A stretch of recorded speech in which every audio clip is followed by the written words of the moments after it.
J'ai postulé à une formation d'EFA, diplôme d'État aux fonctions d'animateur socio-culturel au CREPS de Talence. Ils avaient organisé une formation et ils retenaient une dizaine de personnes, 5 hommes et 5 femmes. J'ai été parmi le lot des hommes. Et au bout de 2 mois, on nous a demandé d'être porteur d'un projet professionnel et de trouver une structure d'animation professionnelle qui nous accueillerait avec notre projet.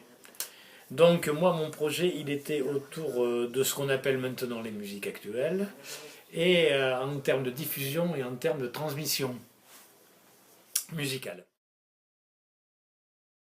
Je voulais faire quelque chose en centre-ville. Et en centre-ville, il y avait un lieu qui s'appelait le Théâtre Barbet, qui n'était pas animé par une équipe culturelle.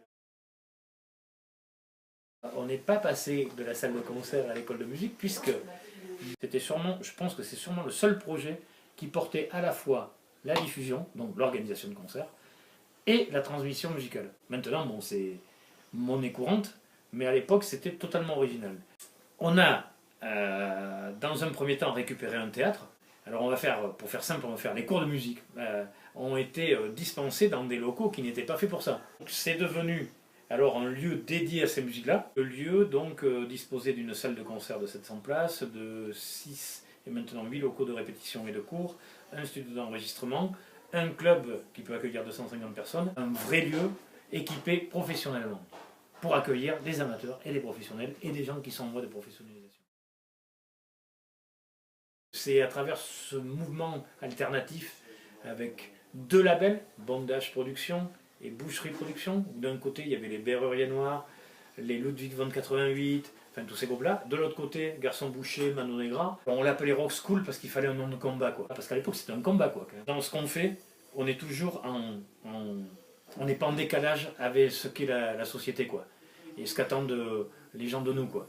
Et nous, ce qu'on attend d'eux, enfin c'est un espèce de truc un peu interactif. On essaye de maintenir cette histoire-là, quoi. Quand tout à l'heure je parlais d'institution, on le revendique, mais en même temps, c'est pas parce qu'on est une institution qu'on est fossilisé, quoi. Ça, c'est autre chose, quoi. Tous les jours, on se remet en question et on essaye de faire que les choses avancent à travers ce qu'on peut mesurer, enfin à travers le peu de ce qu'on peut mesurer nous-mêmes, mais en le faisant de manière collective, parce qu'il n'y a rien de mieux que l'intelligence collective.